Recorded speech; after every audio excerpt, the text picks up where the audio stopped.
नमस्कार दोस्तों, IQ class में आप सभी का स्वागत है। आज हम जिस टॉपिक की बात करने वाले हैं वो है टाइप्स ऑफ बिल्स। बिल्स कितने प्रकार के होते हैं या फिर ये कितने प्रकार के होते हैं। तो सबसे पहले हम ये जानने की कोशिश करते हैं कि ये बिल्स क्या हैं, व्हाट इज बिल्स। यहीं से अपनी क्लास की शुरुआत करते हैं। आखिरकार ये बिल्स होते क्या हैं। तो देखिए, हमारे वहाँ जो लॉ मेकिंग का प्रोसीजर चलता है वो लॉ मेकिंग का जो पावर है वो किसके पास है। लॉ मेकिंग पावर वो है किसके पास, लेजिस्लेचर के पास। आई होप इतना बात आप लोगों को सबको पता होगा। और लेजिस्लेटिव असेंबली या फिर लेजिस्लेचर का काम कौन करता है, पार्लियामेंट। आई बात समझ में। तो देखिए, अपने वहाँ जो लॉ मेकिंग का प्रोसीजर चलता है वो लॉ मेकिंग का प्रोसीजर के तहत लॉ मेकिंग का पावर किसके पास है, लेजिस्लेचर का काम कौन करता है, पार्लियामेंट। अब देखिए, यहाँ तक आप लोग को सबको पता होगा कि पार्लियामेंट का दो सदन है, संसद के दो सदन है, पहला लोकसभा और दूसरा राज्यसभा। अब देखिए, जो हमारे वहाँ लॉ मेकिंग का प्रोसीजर है उसके तहत क्या किया जाता है, जिस भी संदर्भ में या जिस भी कंटेक्स्ट में हमें लॉ बनाना हो या फिर जिस भी संदर्भ में हमें कानून बनाना है, उस संदर्भ में उन सारे बातों से रिलेटेड एक इंट्रोडक्शन और ऑब्जेक्टिव का एक बिल तैयार किया जाता है, एक डॉक्यूमेंट तैयार किया जाता है जिसके तहत हम वो लॉ लाएंगे। तो जो डॉक्यूमेंट हम तैयार करते हैं उसके संदर्भ में उसी हम क्या कहते हैं, बिल्स। आई बात समझ में। यानी कि किसी भी तरह का लॉ बनाने के लिए, किसी भी तरह का कानून पारित करने के लिए जो सबसे पहला चरण है वो क्या है, बिल का इंट्रोडक्शन। सबसे पहले बिल इंट्रोड्यूस किया जाएगा। अब देखिए, ये बिल इंट्रोड्यूस कौन करता है, तो member of parliament. Member of parliament चाहे तो वो बिल लोकसभा में इंट्रोड्यूस कर सकता है, चाहे वो राज्यसभा में इंट्रोड्यूस कर सकता है। ये डिपेंड करता है कि उस बिल में क्या कंटेक्स्ट है, उस बिल का ऑब्जेक्टिव क्या है। अगर वो मनी बिल है तो उसका प्रोसीजर थोड़ा अलग हो जाता है, अगर वो ऑर्डिनरी बिल है तो उसका थोड़ा प्रोसीजर अलग हो जाता है। अभी हम आगे टाइप्स ऑफ बिल्स में समझेंगे सबका अलग अलग प्रोसीजर क्या होता है। फिलहाल के लिए जो हमें लॉ बनाना हो, जिस भी कंटेक्स्ट में हमें लॉ बनाना होता है, उस लॉ से रिलेटेड हम एक बिल तैयार करते हैं। उस बिल को आप चाहे तो लोकसभा में इंट्रोड्यूस कर दीजिए, आप चाहे तो राज्यसभा में इंट्रोड्यूस कर दीजिए। आपका मतलब मेंबर ऑफ पार्लियामेंट। आई बात समझ में। तो प्रोसीजर क्या कहता है कि first of all bill introduction कहाँ होगा, या तो लोकसभा या फिर राज्यसभा। हम थोड़ी देर के लिए मान लेते हैं कि इससे पहले कहाँ इंट्रोड्यूस किया गया, लोकसभा में। आई बात समझ में। अब लोकसभा में इसे इंट्रोड्यूस किया जाएगा। लोकसभा में इस बिल से रिलेटेड डिस्कशन होंगे, वोटिंग होगा। वोटिंग के बाद अगर मेजोरिटी लोग इसके पक्ष में हैं तो इसे क्या किया जाएगा, मान लिया जाता है कि लोकसभा से पास हो गया। अब लोकसभा से ये पास होने के बाद पहुंचता है कहाँ, राज्यसभा। जो प्रोसीजर यहाँ लोकसभा में हुआ है वो सेम प्रोसीजर राज्यसभा में होगा। यहाँ भी डिस्कशन होंगे, यहाँ भी वोटिंग होगा। यहाँ पे जो चार अल्टरनेटिव है, क्या क्या राज्यसभा कर सकता है, अभी हम आगे डिटेल में देखेंगे। फिलहाल के लिए लोकसभा से पास होने के बाद राज्यसभा में गया। राज्यसभा में इससे रिलेटेड सारी डिस्कशन होंगे, वहाँ पे वोटिंग होगा। वोटिंग होने के बाद जब यहाँ पे भी मेजोरिटी वोटिंग मिल जाता है, हम मान लेते हैं कि राज्यसभा ने भी इसे पास कर दिया। अब जैसे ही ये राज्यसभा से पास हुआ, ये कहाँ पहुंचेगा, प्रेसिडेंट साहब के पास, राष्ट्रपति साहब के पास। प्रेसिडेंट साहब क्या करेंगे, इस पे अपना एसेंट देंगे, मंजूरी देंगे। आई बात समझ में। अब जैसे ही किसी भी बिल को लोकसभा राज्यसभा से पास होने के बाद प्रेसिडेंट का एसेंट मिल जाता है, ये बिल लास्टली क्या बन जाता है, लॉ या फिर एक्ट जो कह लीजिए, यानी कि ये कानून बन जाता है। यानी कि अपने वहां जो लॉ मेकिंग का प्रोसीजर है वो कुछ ऐसे काम करता है। First of all bill introduction.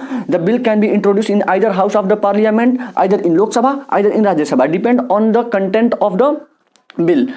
Now, after passing from Lok Sabha and Rajya Sabha, the bill goes to President. After gaining the assent of President, the bill ultimately becomes act, or the bill ultimately becomes the law. आई बात समझ में। यानी कि bill का किसी भी law का procedure, आई बात समझ में। अब हम आगे चलते हैं कि लॉ कितने प्रकार के, टाइप्स ऑफ बिल्स। अब हम बिल्स को देखने की कोशिश करते हैं, बिल्स कितने प्रकार के होते हैं। देखिए, टाइप्स ऑफ बिल्स। बिल का जो हमारा विधेयक का जो हमारा प्रकार होता है वो दो आधार पे बांटा जाता है। फर्स्ट ऑफ ऑल, कौन उसे इंट्रोड्यूस कर रहा है, पार्लियामेंट में किसके द्वारा उसे इंट्रोड्यूस किया जा रहा है, इसके आधार पे। हु इंट्रोड्यूसेस द बिल, इसके आधार पे बिल दो प्रकार के होते हैं। पहला पब्लिक बिल, या फिर इसी को गवर्नमेंट बिल भी कह दिया जाता है, पब्लिक और गवर्नमेंट बिल। एंड सेकंड क्या होता है, प्राइवेट बिल। हम जरा ये समझने की कोशिश करते हैं कि ये पब्लिक बिल या फिर गवर्नमेंट बिल क्या होता है। तो देखिए, अपने वहाँ जो गवर्नमेंट है वो गवर्नमेंट कौन होते हैं, आपने सुना होगा काउंसिल ऑफ मिनिस्टर के बारे में। काउंसिल ऑफ मिनिस्टर क्या होता है, काउंसिल ऑफ मिनिस्टर यानी मंत्रिपरिषद।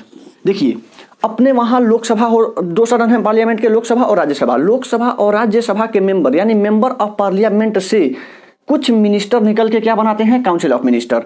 और इनका अधिकतम संख्या कितना हो सकता है काउंसिल ऑफ मिनिस्टर का, ये 15% ऑफ लोकसभा। अब देखिए जो ये 15% ऑफ लोकसभा, इसके काउंसिल ऑफ मिनिस्टर में जो मैक्सिमम मेंबर हो सकते हैं वो हो सकते हैं कितने, लोकसभा के 15%। लोकसभा में जैसा कि आप लोगों को पता होगा इसका टोटल स्ट्रेंथ कितना होता है, 545। अब 545 का 15% होगा क्या, 545 का 15% होता है लगभग 82.85, यानी कि 82.85 इंसान कोई 82.85 82.85 तो होगा नहीं, तो हम ये मान लेते हैं कि 82.85 का मतलब ये 81.5 से कुछ अधिक है, तो इसे हम 82 मान लेते हैं। यानी कि इसका जो 15% होगा वो होगा 82। यानी कि यहाँ से ये क्लियर हुआ कि जो काउंसिल ऑफ मिनिस्टर में मैक्सिमम मेंबर हो सकते हैं या मैक्सिमम मिनिस्टर कितने हो सकते हैं, 82। और यही काउंसिल ऑफ मिनिस्टर मिलकर क्या बनाते हैं, गवर्नमेंट, जिसे किसके द्वारा हेड किया जाता है, हेडेड बाय पीएम यानी कि प्रधानमंत्री। अब ये जो नंबर है काउंसिल ऑफ मिनिस्टर में जो मैक्सिमम नंबर 82 का है, वो 82 इंक्लूडिंग पीएम है। ध्यान दीजिएगा कि जो काउंसिल ऑफ मिनिस्टर में मैक्सिमम नंबर हमने देखा कि लोकसभा के स्ट्रेंथ का 15% जो 82 आ रहा था, इस 82 में ही पीएम भी शामिल है। यानी कि काउंसिल ऑफ मिनिस्टर में इंक्लूडिंग पीएम जो मैक्सिमम नंबर हो सकता है मिनिस्टर का, वो कितना हो सकता है, 82। और यही काउंसिल ऑफ मिनिस्टर मिलकर सरकार बनाता है। अब इन वो मेंबर या वो मिनिस्टर जो काउंसिल ऑफ मिनिस्टर के पार्ट हैं, इनके द्वारा अगर कोई बिल इंट्रोड्यूस किया जाता है आइदर इन लोकसभा और राज्यसभा, लोकसभा या फिर राज्यसभा किसी भी सदन में काउंसिल ऑफ मिनिस्टर में से किसी मेंबर के द्वारा अगर बिल इंट्रोड्यूस किया जा रहा है, उसे हम क्या कहेंगे, पब्लिक बिल या फिर गवर्नमेंट बिल। आई बात समझ में। अब हम चलते हैं प्राइवेट बिल की तरफ। प्राइवेट बिल क्या होगा, वो बिल जो काउंसिल ऑफ मिनिस्टर के अलावा किसी और के द्वारा यहाँ पे इंट्रोड्यूस किया जाए, यानी कि प्राइवेट मेंबर के द्वारा। अगर कोई भी बिल, सिंपल हम प्राइवेट बिल के बारे में क्या समझते हैं कि जो बिल प्राइवेट मेंबर के द्वारा या प्राइवेट व्यक्ति के द्वारा इसे अगर इंट्रोड्यूस करवाया जा रहा है तो उसे हम क्या कहेंगे, प्राइवेट बिल। यहाँ पे प्राइवेट मेंबर कहने का मतलब कोई बिजनेसमैन या फिर कोई कारपोरेट आदमी इसे नहीं यहाँ पे इंट्रोड्यूस करवा सकता। प्राइवेट मेंबर का मतलब कि यहाँ पे हमने अभी देखा कि लोकसभा राज्यसभा के मेंबर में से निकल के बना रहे हैं काउंसिल ऑफ मिनिस्टर। अब काउंसिल ऑफ मिनिस्टर के अलावा जो लोकसभा और राज्यसभा में मेंबर बचे हैं पार्लियामेंट में, वो मेंबर, उन मेंबर में से किसी के द्वारा अगर बिल इंट्रोड्यूस करवाया जा रहा है उसे हम क्या कहेंगे, private bill. I hope public bill और प्राइवेट बिल आप लोग को डिटेल में समझ में आ गया होगा। अब हम आगे चलते हैं दूसरे कैटेगरी की तरफ कि किस कैटेगरी के बेसिस पे दूसरा हम लोग विभाजन करेंगे, उसको देखिए। एक तो हो गया कि वो बिल किसके द्वारा इंट्रोड्यूस करवाया जा रहा था, उसके आधार पर पब्लिक बिल और प्राइवेट बिल। सेकंड हम देखेंगे on the basis of content of the bill, उस बिल में है क्या, किस आधार पे या किसके कंटेक्स्ट में हम वो लॉ बनाने के लिए बिल इंट्रोड्यूस करवा रहे हैं, तो उसके आधार पे बिल बेसिकली 4 प्रकार के होते हैं। इसमें से पहला क्या होता है, ordinary bill, second financial bill, third money bill and fourth constitutional amendment bill. अब देखिए, अब हम यहाँ पे ये देखने की कोशिश करेंगे कि ordinary bill, financial bill, money bill, constitutional amendment bill, ये चारों बिल क्या हैं। तो देखिए जो कॉन्स्टिट्यूशनल अमेंडमेंट बिल है, इसे हमने अपने प्रीवियस वीडियो में पूरी तरह से कवर किया हुआ है। अमेंडमेंट ऑफ इंडियन कॉन्स्टिट्यूशन नाम का एक वीडियो है, आपकी सुविधा के लिए मैं उसका लिंक डिस्क्रिप्शन बॉक्स में दे दूंगा, आप उसको जरूर देखिएगा। तो यहाँ से हमारा कॉन्स्टिट्यूशनल अमेंडमेंट बिल तो ऑलरेडी कवर हो चुका है। अब हमारा जो बचता है एक ऑर्डिनरी बिल। यहाँ पे देखिए जो मनी बिल है वो एक तरह का फाइनेंशियल बिल ही है। यहाँ पे हम क्या करेंगे कि ऑर्डिनरी बिल और मनी बिल, इन दोनों को डिटेल में समझने की कोशिश करेंगे। और अगर किसी भी तरह का फाइनेंशियल बिल में आपको अगर किसी तरह का डाउट होता है तो आप हमें कमेंट सेक्शन में बताएं, हम फाइनेंशियल बिल पे वीडियो लाने की कोशिश जरूर करेंगे। यहाँ पे ऑर्डिनरी बिल और मनी बिल में हम जरा डिटेल में समझने की कोशिश करते हैं कि what is difference between ordinary bill and the money bill और the procedure, what are the procedure which are follows while introducing और the passing of ordinary bill और मनी बिल। तो देखिए यहाँ से सबसे पहले हम ऑर्डिनरी बिल से अपने बात की शुरुआत करेंगे कि ऑर्डिनरी बिल क्या है और ऑर्डिनरी बिल का प्रोसीजर क्या होता है, किस तरह से ऑर्डिनरी बिल को पास किया जाता है। तो देखिए ऑर्डिनरी बिल या सामान्य विधेयक,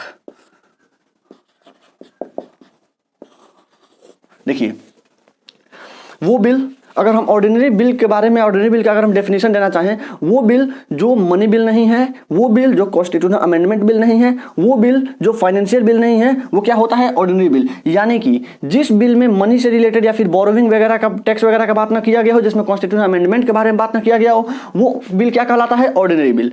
अब हम ऑर्डिनरी बिल का प्रोसीजर देखने की कोशिश करते हैं कि किस तरह से ऑर्डिनरी बिल को एक्ट में या ऑर्डिनरी बिल को लॉ में बदला जाता है। इसके लिए हमने अभी कुछ पहले देखा कि किसी भी बिल, चाहे वो कोई भी लॉ हो, उस लॉ को बनाने के लिए हमें सबसे पहला काम क्या होता है? Introduction of bill. तो इस ऑर्डिनरी बिल को सबसे पहले हम इंट्रोड्यूस करवाएंगे in either house of the parliament. अब यहाँ किस हाउस में से इंट्रोड्यूस किया जा सकता है? तो इसके लिए ऑर्डिनरी बिल के लिए किसी भी तरह का कोई रिस्ट्रिक्शन नहीं है। आप चाहे तो इसे लोकसभा में इंट्रोड्यूस करवा लीजिए, आप चाहे तो इसे राज्यसभा में इंट्रोड्यूस करवा लीजिए। इसे इंट्रोड्यूस कौन करवाएगा? यहाँ पे वो कोई भी व्यक्ति इंट्रोड्यूस करवा सकता है ऑर्डिनरी बिल को, चाहे वो गवर्नमेंट वाला क्या कोई व्यक्ति हो या कोई भी मिनिस्टर हो या फिर कोई भी प्राइवेट मेंबर हो। यहां से क्या समझ में आया कि ऑर्डिनरी बिल को कोई भी इंट्रोड्यूस करवा सकता है, किसी भी लोकसभा या फिर राज्यसभा में इंट्रोड्यूस करवाया जा सकता है। अब हम यहाँ मान लेते हैं कि इसे किसी ने लोकसभा में सबसे पहले इंट्रोड्यूस करवा दिया। आई बात समझ में? फर्स्ट ऑफ ऑल इसे इंट्रोड्यूस कहाँ करवाया गया? लोकसभा में। अब लोकसभा में 3 तरह की रीडिंग होता है। यहाँ पे जो लोकसभा में पास होने का जो प्रोसीजर है उसमें 3 रीडिंग, 3 स्टेज होते हैं। यहाँ पे फर्स्ट स्टेज में क्या होता है कि जो भी व्यक्ति, जो भी मेंबर ऑफ पार्लियामेंट इसे लोकसभा में इंट्रोड्यूस कर रहा है, उसे इस बिल का इंट्रोडक्शन, इस बिल का जो भी ऑब्जेक्टिव है उसे पढ़ के सुनाना होता है और उसे वहाँ पे इंट्रोडक्शन का डिटेल देने के बाद उसे इंडियन गैजेट में इसे पब्लिश किया जाता है। आई बात समझ में? सेकंड रीडिंग में क्या होता है कि इस बिल से रिलेटेड होता है डिटेल डिस्कशन। ध्यान दीजिएगा, पहले स्टेज में डिस्कशन किसी तरह का कोई भी नहीं होगा, न ही वहाँ किसी तरह के अमेंडमेंट के बारे में बात होगा। ये सारा प्रोसीजर होता है सेकंड रीडिंग में। और सेकंड रीडिंग किसी भी बिल को या किसी भी लॉ को बनाने में जो सेकंड रीडिंग होता है, ये काफी इंपॉर्टेंट अपने आप में होता है।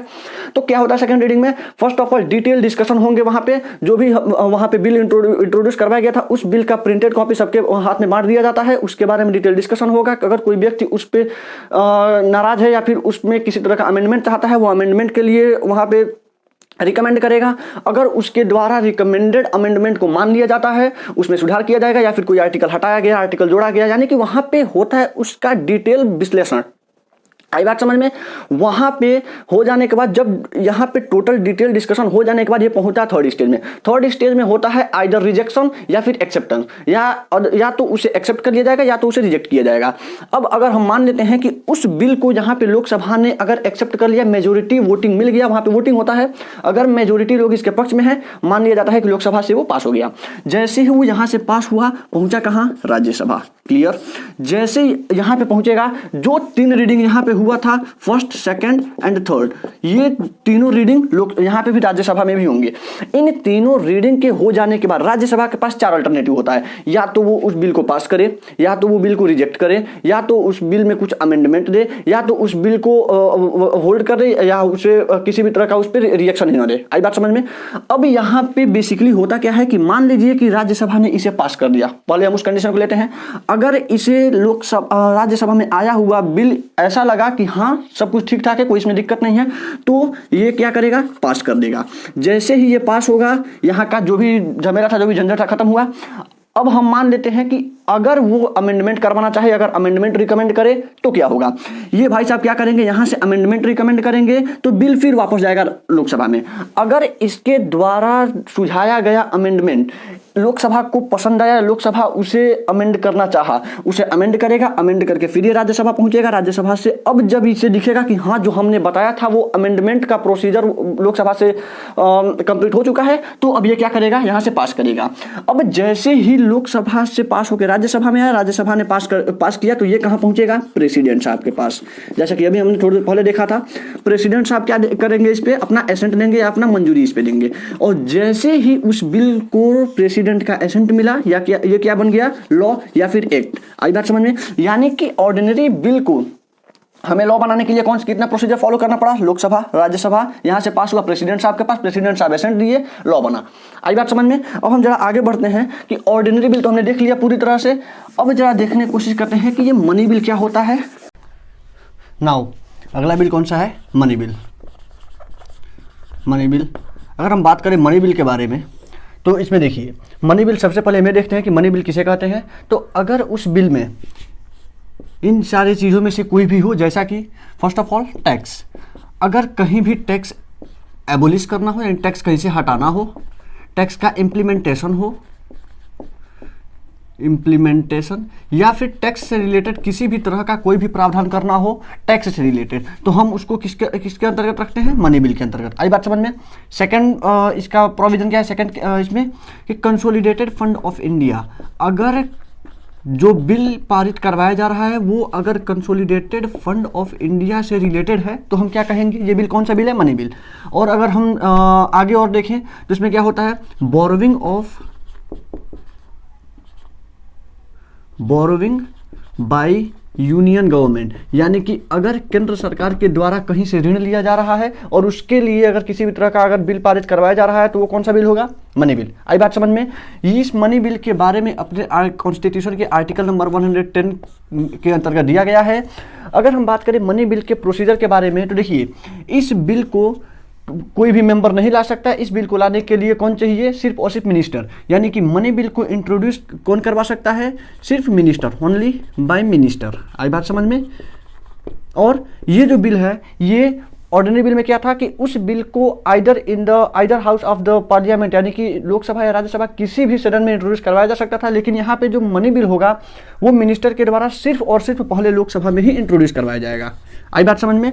और यहाँ पे एक और टर्म होता है कि इसे लोकसभा में इंट्रोड्यूस करवाने से पहले प्रेसिडेंट का प्रायर रिकमेंडेशन भी चाहिए, यानी कि the money bill will be first introduced in the Lok Sabha by the minister only on the prior recommendation of president, यानी कि यहाँ से प्रेसिडेंट्स का रिकमेंडेशन भी चाहिए। आई बात समझ में। रिकमेंडेशन ऑफ प्रेसिडेंट, यानी कि प्रेसिडेंट के रिकमेंडेशन पे इस मनी बिल को लोकसभा में इंट्रोड्यूस कौन करेगा, मिनिस्टर। अब लोकसभा में प्रोसीजर फॉलो होंगे, वहाँ पे डिटेल डिस्कशन होंगे, वहाँ पे अगर अमेंडमेंट का किसी भी तरह का अगर प्रॉब्लम हो उसे सुधार किया जाएगा। डिस्कशन के बाद वोटिंग वगैरह होगा। वोटिंग हो जाने के बाद अगर मेजोरिटी इसके पक्ष में है तो इसे मान लिया जाएगा कि लोकसभा से ये पारित हुआ। लोकसभा से पारित होने के पश्चात ये पहुँचता है राज्यसभा में। राज्यसभा में क्या होता है, देखिएगा ध्यान से देखिएगा इधर, मनी बिल जो है इस केस में लोकसभा का जो पावर है वो राज्यसभा से कहीं अधिक है। इसे अभी हम आगे जब हम पढ़ेंगे राज्यसभा का, इसमें जो भी इसका वैल्यू होता है अभी हमें सारा अपने आप ही पता चल जाएगा। तो देखिए राज्यसभा में क्या होता है, यहाँ पे राज्यसभा के पास यहाँ पे रेस्ट्रिक्टेड पावर होते हैं, यानी कि राज्यसभा नो तो उसे रिजेक्ट कर सकता है, नो तो उसे अमेंड कर सकता है। राज्यसभा के पास सिर्फ दो ऑप्शन है, या तो उसे रिकमेंड करेगा अगर किसी भी तरह का अमेंडमेंट हो तो, या तो सेकंड वो क्या करेगा, वो पास करेगा। अगर राज्यसभा यहाँ से पास कर दिया सीधा सीधा तब तो कोई समस्या नहीं है, लोकसभा से पास हो ही चुका है, पहुँच जाएगा सीधे प्रेसिडेंट साहब के पास। लेकिन अगर इन्होंने रिकमेंडेशन देना चाहा तो राज्यसभा किसी भी तरह का मनी बिल अपने पास लेटेस्ट 14 दिन तक रख सकता है।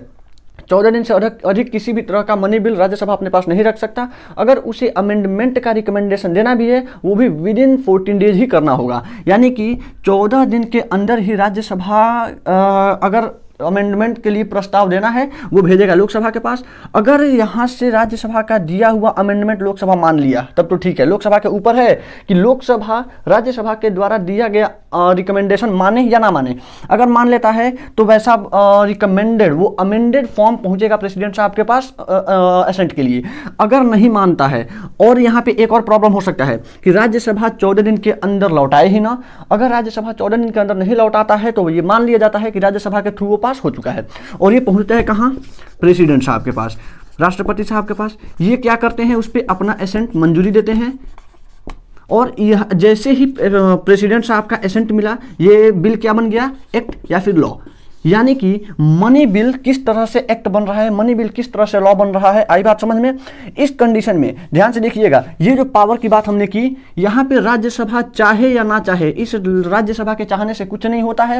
राज्यसभा बहुत करेगा तो 14 दिन तक लौट आएगा ही नहीं। फिर भी ऊपर कहा गया है कि राज्यसभा 14 दिन के अंदर अगर उस डॉक्यूमेंट को, बिल को नहीं लौटाता तो ये मान लिया जाएगा कि राज्यसभा से पास हो चुका है, ये बिल डायरेक्ट पहुंच जाएगा प्रेसिडेंट साहब के पास। यानी कि राज्यसभा अगर चाह कर भी इस मनी बिल को अपने पास नहीं रख सकता, यानी कि उसे रोक नहीं सकता पास होने से।